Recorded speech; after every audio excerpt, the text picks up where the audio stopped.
Paul, you're sitting nicely in the League Two playoffs and also in the next round of the FA Cup. How pleased are you with how things are going so far? Oh yeah, very pleased, really pleased. I think in football you can always want more. We can always bemoan the refereeing decisions that every club seems to be going through now. Unfortunately, probably the biggest topic of conversation on a Monday in English football now is refereeing decisions, and I think that's a little bit unfair on the referees because of the scrutiny they're now under. In every game, I think we've never had a period in football where refereeing and officiating is being so scrutinised, and I just don't think it's healthy for the game. I think we're highlighting all the time problems. We've had a great game for hundreds of years now, and it's always been built on human error. Going forward, I think we've got to calm down a little bit on the pursuit of referees and officials. That we've introduced VAR. We seem to be getting more mistakes, so it's clearly not the referee's fault, is it? That's for sure. So, I'm pleased with where we're at.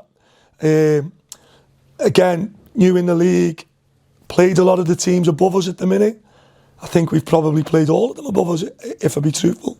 Still got some of the bigger teams to play in the league as such, and going into a game tomorrow against a team that I've got a lot of respect for, and a club obviously that I've managed, and I know exactly what goes on within them buildings, and I know exactly how much they'll be looking forward to the game tomorrow. They'll absolutely be licking the lips.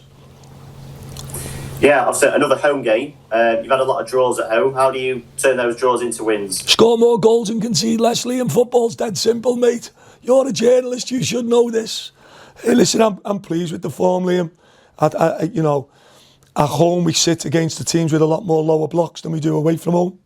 And I think within that, is probably the answer to your question. When you have flair players like we've got and people tend to sit in deep and stop them, it's a lot more difficult to win football games. That's just the nature of the game. For us, it's learning, it's adapting, it's certainly trying to find different ways to win games and score goals. But one of our problems this year has not been scoring goals. We've been free scoring, especially away from home. But our challenges are in front of us, the same as John's and Jed's is at Accrington. And we're just looking forward to the game tomorrow, which will be a really difficult game. On a personal level, Will Grigg has got the October Player of the Month award. How delighted are you for him?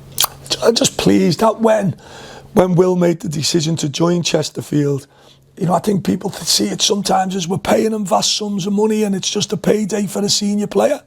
Yet if you watch Will train and how Will conducts himself every day, it's nothing further from the truth. Will come here to try and be successful as a player. He come here because he probably knows my style of play, he probably knows how we want him to play, and it was probably a good fit for all parties. I think last year, did he go on 28 goals? Did he? Come on, Liam. Yeah. You should know. Come on. 25, I think. Well, someone just said 25. This year is he on 9? He's doing great. Him and Paddy Madden have been sharing the workload at the top end of the pitch. And we're delighted with Will. I think everyone at our football clubs loves Will, and that's long may it continue.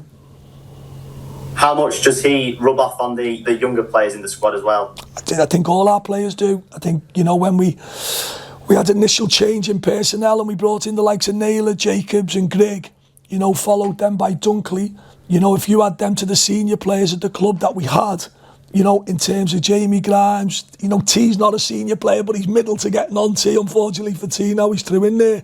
Ash Palmer. We're probably putting a group of men together that are really, really solid citizens. And I think around your football club, your senior pros in my world run your club, your dressing room, runs your gyms, your training pitches.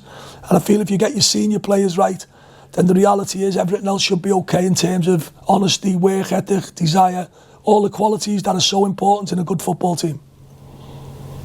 In terms of Accrington Stanley then, they're down there at the bottom, but they have improved recently. What do you make of them? I'm really pleased. I'm really pleased for John, obviously in his first job with a really hard act to follow, without a shadow of doubt of what John Coleman achieved at that football club over there. And it'll only be time where, John's tenure with 5 years, I think it was, in League One, will really be appreciated.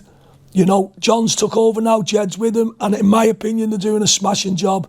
They had a really tough introduction. I think it was 8, 9, 10 games without a win. And for any young manager, that can be really, really tough, especially in the football world today. But they've got themselves going now. They're in every game. They had a great result with Walsall last week. They've won at Gillingham. They've had big home wins. So all the friendship goes out the window tomorrow now. They're up and running. And they've been really looking forward to the game tomorrow. And I'm really pleased. They're both really good people. And I'm sure they're going to have really good careers. And in terms of squad news, Ryan Boot, Shay Dunkley, back in training. We just keep it to ourselves, Liam. As I say, it's not, in my opinion, it's not the forum, these ones, for discussions on players. We've got a very strong team going onto the pitch tomorrow. We've had a full week's training and we're really looking forward to the game. Can I just ask you about Dylan Markande? Obviously, he didn't play last week against Horsham, obviously because Blackburn didn't give him permission. Have you had any reassurances that they won't recall him in January? They're not topics of conversation I get involved in, Liam. I was going to say you journalist then, Liam. Can I get in trouble for saying you journalist? Is that categorising people?